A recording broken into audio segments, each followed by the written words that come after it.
It's been almost 18 years since Team Fortress 2 came out, which honestly probably makes it older than most of the people watching this video. And it's been over 7 years since the last major update, Jungle Inferno, back in 2017.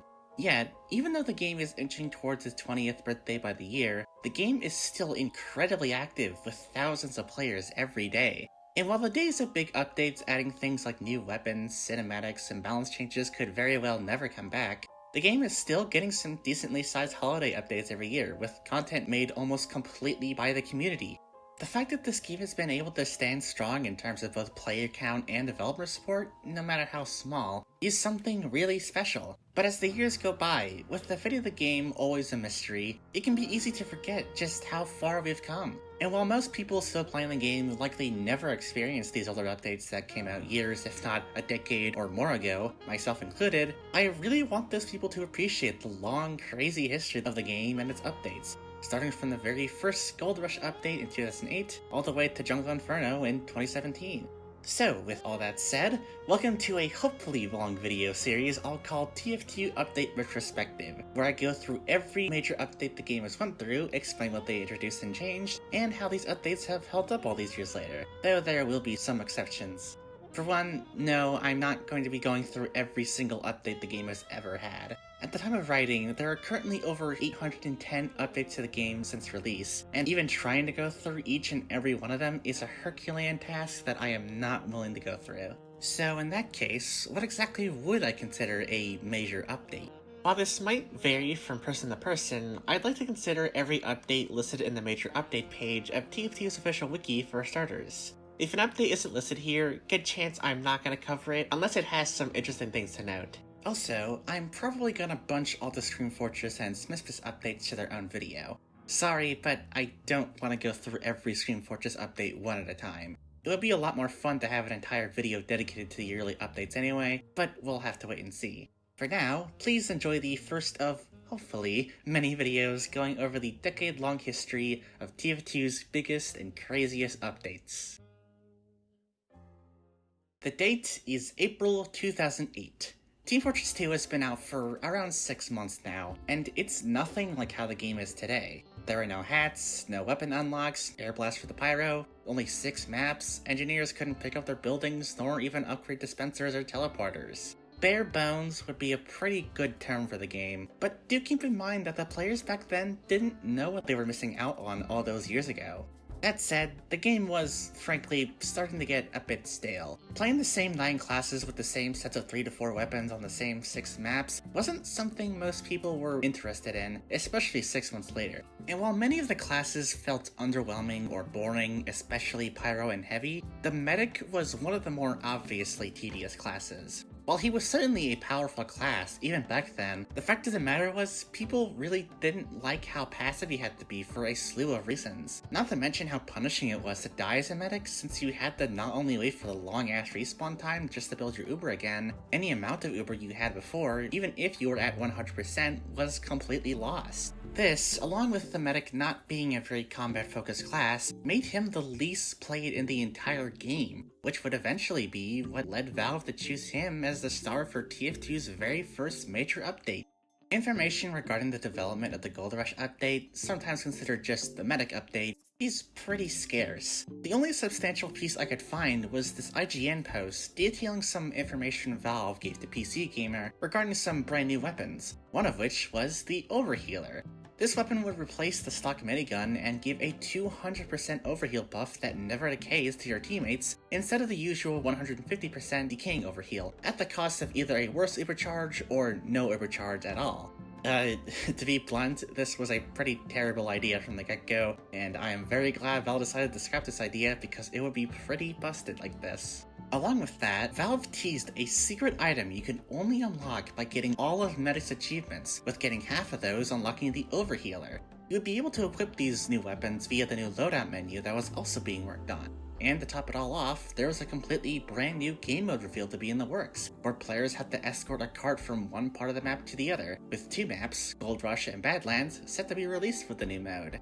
New weapons, a loadout system, plans to release future weapons after the update, and a new game mode? This was quite a lot of content to look forward to, even if there wasn't that much information about them at the time. But thankfully, the wait wouldn't last for much longer, as on April 29th, 2008, Valve announced the first ever major update to TF2, the Gold Rush update, adding 3 new weapons, 36 new achievements, the introduction of the loadout menu, and a completely brand new game mode, Payload, alongside the map Gold Rush. Payload. The game mode everyone seems to be sick of, yet just can't get enough of at the same time. Payload is conceptually a pretty simple game mode, not too different from the attack defend mode that was seen in other maps like Dust Bowl. Blue team needs to push this cart slowly across a set path to the very end of the map before time runs out, with the occasional checkpoints that give them more time and typically a new spawn area closer to the cart. All red needs to do is stop the cart from reaching the end for the timer to run out. Again, it's a very simple concept, but it ends up being one of the most interesting and fun modes in my opinion. The payload itself is pretty much just a move and control point more than anything, which ends up making for a lot of variety on where fights take place. There's usually going to be a lot of conflict at the very beginning of the round, but once blue wins the team fight and gets the cart going, the battlegrounds quickly start to shift in a way that no other game mode can really replicate. Sure, this is the case for 5CP and Attack Defend, but those control points are always in the same place, meaning the areas you'll be fighting in will also be in roughly the same place, which can end up making some parts of the map kind of barren and underused. This is definitely still true for payload maps, but I rarely ever looked at a part of one and thought, this area just feels pointless. Also, because the cart can only go so fast with its speed maxing out at 3 players standing near it, pub stomps feel a lot less common or uncounterable. I mean, we've all seen those games in 5CP where one team just steamrolls through the other and instantly captures the next point the moment the first was capped, but this isn't an issue with Payload. Sure, you still have those moments where it feels impossible to stop the enemy team from pushing the cart, but you'll have that extra leeway to set up shop at the next checkpoint and make an attempt at another stand. This is further true when you consider the pushback mechanics of the cart. If blue team hasn't touched the cart in 30 seconds, it'll start to slowly back up to either the latest checkpoint or forward incline, with it very quickly losing progress if it stops being pushed during a rollback zone, indicated by the backwards arrows on the HUD. This means that if you do manage to hold out against the push, you have the ability to make the blue team lose a decent amount of progress, which encourages both teams to constantly be active on the objective rather than just standing back and waiting for the next Uber push. Also, pretty much every class is a viable pick in Payload. Of course, all the generalists are going to be good here like Scout, Medic, Demo, and Soldier, but the specialist classes also get a chance to shine. Heavy can be a very good roadblock for the enemy team by denying access to the cart, both on offense and defense. NG's teleporters are great for blue team, especially in maps like Upward or Badwater, where the time it takes to run from spawn to the cart is exceptionally long sometimes. Pyro can easily deny access to the cart, similarly to Heavy, but with Air Blast, and Spy can take out problematic NG nests and snipers. As for snipers, well, they're pretty much always going to be good no matter what, to be fair. Basically, regardless of your favorite class, good chance they're going to have a good use in Payload, which isn't something every other game mode can say for themselves, or at least as much as Payload. Overall, Payload is an excellent game mode for TF2, and it's not hard to tell why it's commonly considered the best one. I can't imagine Valve thought it would have been this popular back in 2008, but it's clear they put a lot of effort into making it a fair and fun game mode. It has an engaging and dynamic objective, every class is a good pick, and the maps are usually quite good. Speaking of maps, the first and weirdly only map to be released with Payload was Gold Rush, a 3-stage map that's, well, it's definitely a map from 2008. Yeah, I don't think it's that big of a surprise to say this map isn't really that good. But when you're dissecting an old part of TF2, you have to remember that the game was a completely different specimen from how it is now. Not only that, but Payload was the closest resemblance to the Attack Defend game mode, where the only 2 maps back then were Gravel Pit and Dust Bowl. So it's not much of a surprise to say that Gold Rush and many more maps after are pretty tight-knit, so to speak. Also, to be frank, people just didn't know what worked and what didn't in the TF2 environment, so this was definitely a pretty experimental time for the game. Basically, if Gold Rush instead sat in Valve's computer files up until 2025, I doubt they'd ever release it again, because it's just not great. For 2008 standards, the map is just okay, honestly. The first area is actually quite nice and open, though the low cover and high ground spot for red makes it a bit painful to fight against a competent sniper. But then you get to this extremely small tunnel area that just feels terrible to play in. There's not usually a lot of fighting here, but if you end up coming face to face with a soldier or demo, there's very little room for error. You'd be better off just disengaging rather than actually trying to fight here, unless you're also a soldier or demo. This next area is a lot like the first point, but it can feel pretty hard to get a good push in as blue team, since all your options are very closed in and susceptible to these nasty sniper sight lines. These things kinda just repeat themselves in the next stages, honestly, and while they can be fun to fight in, all these tightly packed rooms and tunnels are a big pain to push through, especially that last point of stage 3. Yeah, this isn't a very good map, but again, I'm not going to be too harsh on it because it was made in an era completely alien for modern TF2 for several reasons. It just feels a bit unfair to hold a nearly 16-year-old map to the standards set by some of the more recent payload maps, you know?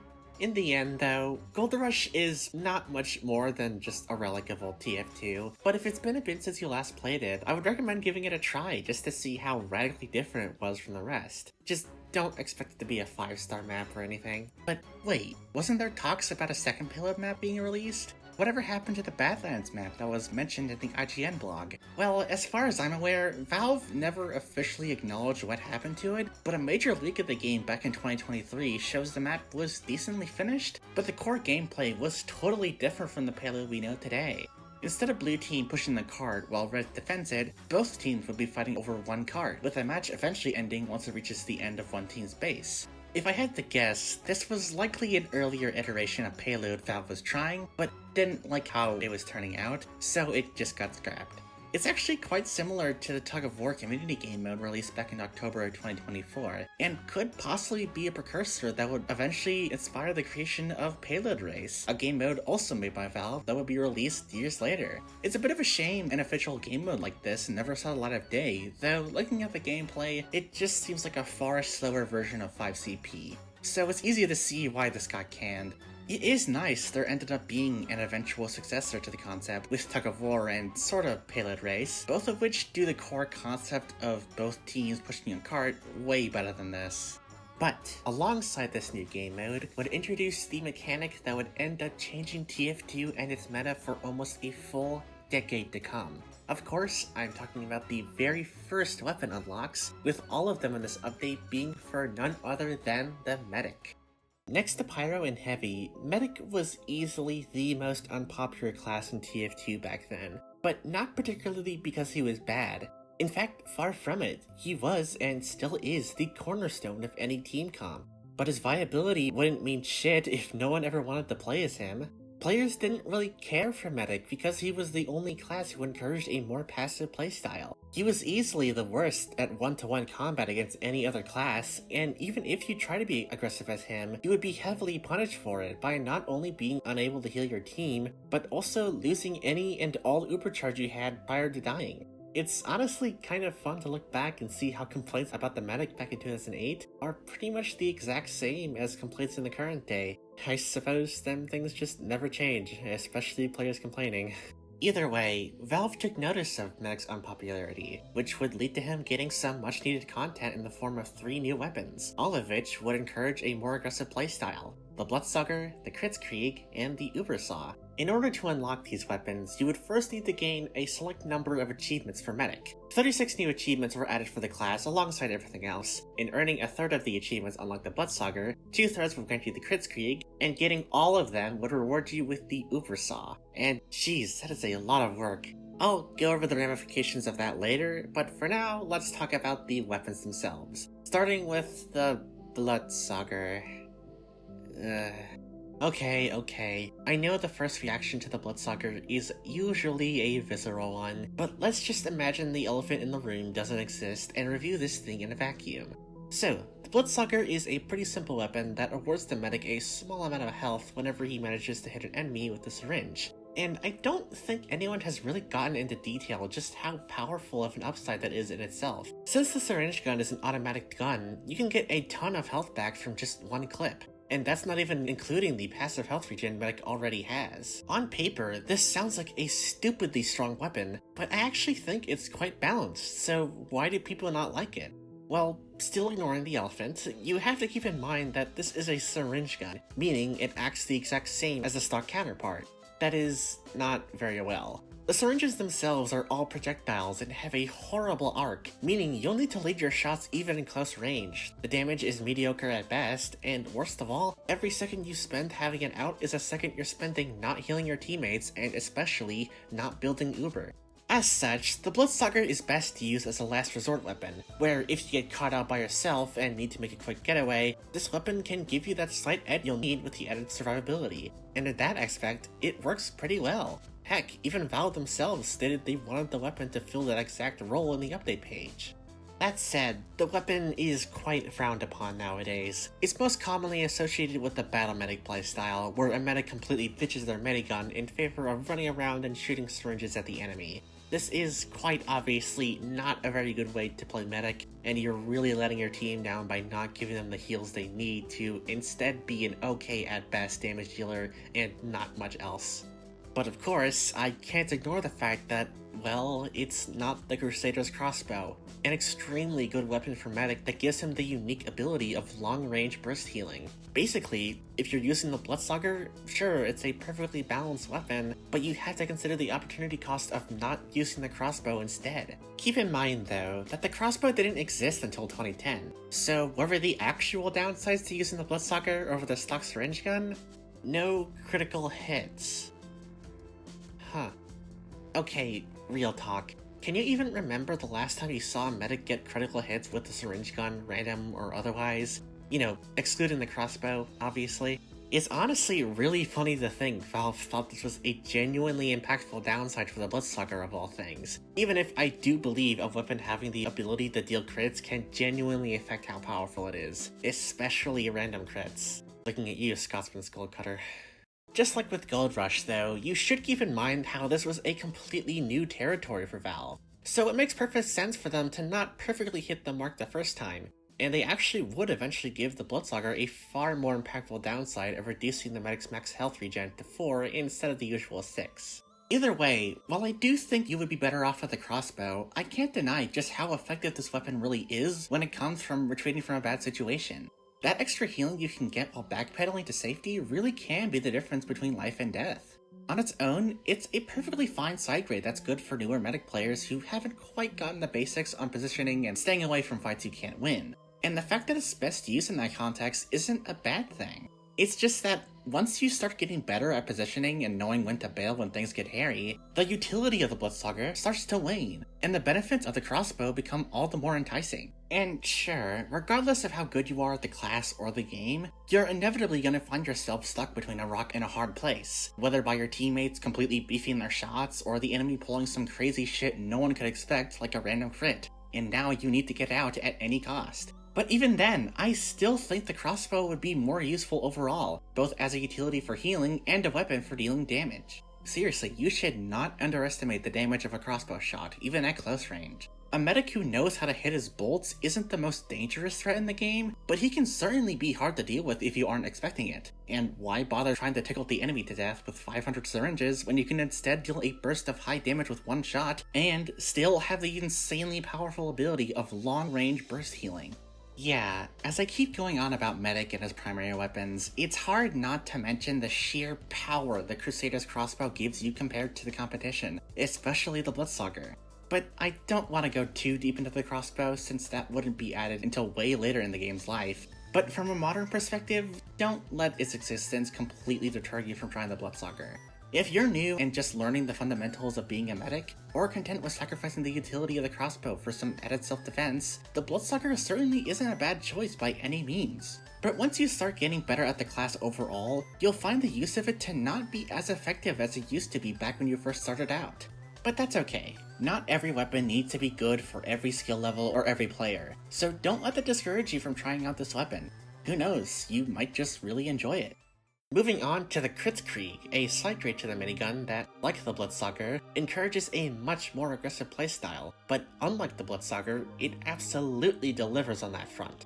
At first, the Kritzkrieg acts the exact same as the stock minigun, having the same heal rate, overheal, critical heal mechanics, and so on. But the big difference between the two is once you activate that Uber charge. While the stock minigun grants you and your target complete invulnerability for 8 seconds, the Kritzkrieg gives whoever you're healing 100% guaranteed critical hits, tripling the damage of everything they fire and completely removing damage falloff. This is just about as powerful of an Uber as it sounds, and coupled with an increased Uber build rate, meaning that time between each Uber is shorter, makes the Kritzkrieg a potentially devastating weapon in the hands of a competent player. This thing is damage and damage alone, and it is an absolute blast to use when everything is going right, but it's far from perfect.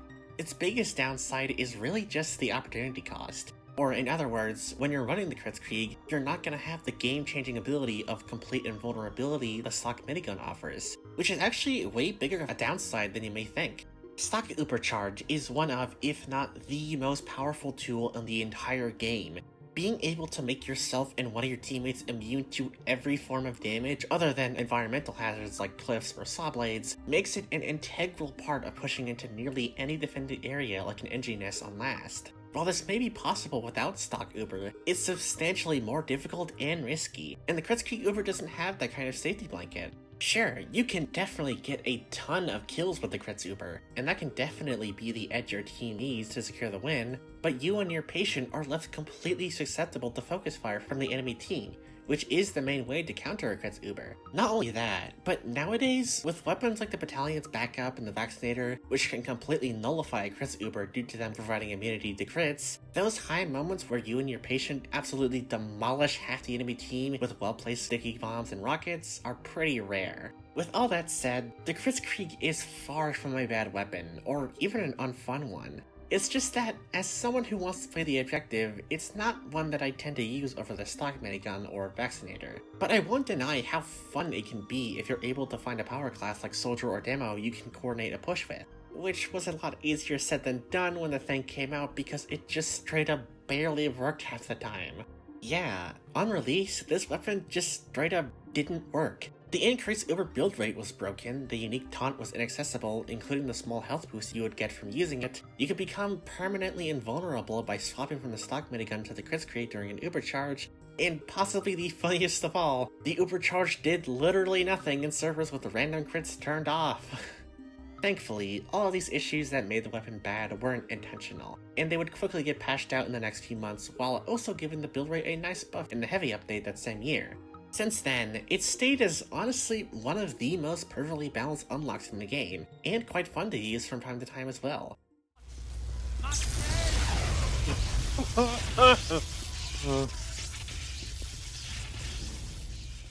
But, if you manage to unlock all 36 medic achievements that were added in the update, you would get the last and irrefutably best weapon out of the three, the Uber Saw. At the measly cost of a 20% slower swing speed, every successful hit with the Uber Saw will grant you an instant 25% Uber charge, which is just about as busted as it sounds. Like I said in the Kritzkrieg segment, Uber is a really big deal, but its biggest downside is how long it takes to fully charge, especially on stock. You'll typically spend 40 to 50 seconds building a stock Uber, but considering the strict time limit present on most game modes, you'll really need to make those pushes count, while also making sure to not die from a spy or a sniper so you won't need to start all over. The Uber Saw is the only weapon in Medic's arsenal that can dramatically decrease the time it takes to get an Uber ready, with honestly no real price, direct or otherwise. I mean, that 20% slower swing speed can be noticeable, but most of the time, you're only gonna have to swing the thing once or twice, especially because of how notorious it is for getting random crits. Seriously, it is insane how common I've been able to instantly delete a spy or a scout who got too close to me for half a second. So yeah, this is quite obviously very powerful, and unquestionably the best melee weapon for Medic. But remember, the only way to unlock this weapon back then was by getting all 36 of those achievements, which was really grindy. How grindy, you ask? Well, most of the achievements were fairly difficult, but encouraged players to be more experimental and smart while playing the class, which is always a good thing. But then you have achievements like Peer Review, which requires you to kill 50 medics with your melee weapon. How about Big Pharma, where you and a heavy have to get a 20 kill streak together where neither of you die once? If that's still easy for you, try Chief of Staff. which requires you to heal a total of 1 million health points. And again, this was the only way for you to get the Uber Saw. Weapon drops weren't a thing, nor were trading, and external sites wouldn't exist for the next several years. You had to get all 36 of these achievements for the weapon, and frankly, if you had enough free time to legitimately grind for them all, or were smart enough to find a way to cheat the system, I think you deserve something like the Uber Saw. It's the least Valve could do, really. Thankfully, it wouldn't be long before the required number of achievements to get all 3 weapons was reduced to just 32, which is way more lenient. It's nice to be able to choose your own path and skip achievements that could be causing some trouble for you. That said, nowadays, with how stupidly easy and cheap it is to get all the unique weapons, it's honestly surprising how the Uber Saw was basically unchanged from its inception all the way to today.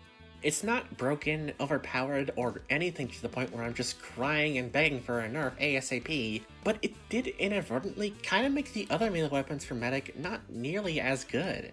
Like, yeah, the Solemn Vow is a good pick, the Amputator is more of a fun option than a viable one, and the Vita Saw sucks either way, but, well, they're not the Uber Saw, and the Uber Saw is really good. I just wish Valve did something to make the other weapons more competitive, whether by buffing them or nerfing the Uber Saw. Although, the biggest downside of the weapon, to me, isn't really a downside technically, but rather mentally. Because the upside of the Uber Saw is so absurdly powerful, I've noticed how a lot of medics tend to make some pretty bad plays to get the most out of that upside. You probably know what I'm talking about, right?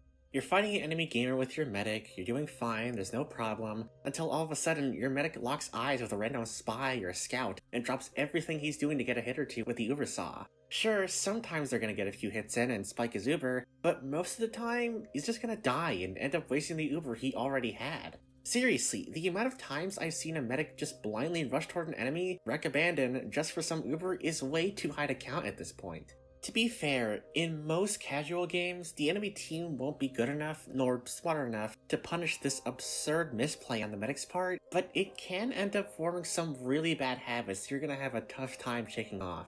I actually realized this on fellow YouTuber Theory E Studios' video on the Uber Saw, and I think it's better if I let an actual medic main explain it. He's definitely a lot better with words than I am anyway. Ubersaw's issues are rooted in the condition a medic must fulfill to reap that 25% reward. You need to hit an enemy class successfully, then live to tell the tale. This is not something medic typically wants to do or even attempt in a given match of TF2. In fact, usually, your entire goal of existence on medic is to avoid those situations where self-defense or fighting enemies is required entirely. Perhaps aside from some long-range crossbow spam, but I don't think that counts as you aren't really fighting a player directly. The hardest part of using the Uber Saw is not using it, not falling victim to aggressive Uber Saw syndrome. Knowing when trying to get that extra hit off is not worth the risk, and you are much better off just walking away, trying to surf out, or even using your primary in self-defense instead. It's a more complex skill than most medics realize. The fact is, going for an Uber Saw swing is always a gamble, and medic just isn't a gambling class. While I still do think the Uber Saw is Medic's best melee overall, and there should be some changes to his melee loadout to make his other options more tempting, I don't think it's as brainless as some people make it out to be, and it can end up being a detriment to you and your survivability if you aren't careful with it.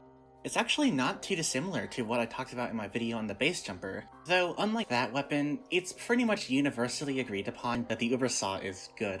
I would recommend running the Uber Saw. I honestly don't think I ever couldn't. But just be mindful of how and when you're using it to avoid unnecessary deaths. And if you have been using it 24/7 for who knows how long, try giving the Solemn Vow a try. It may not be as powerful as the potential 25% free Uber, but you don't need to do anything special with it to get its benefits, well, other than just equipping it.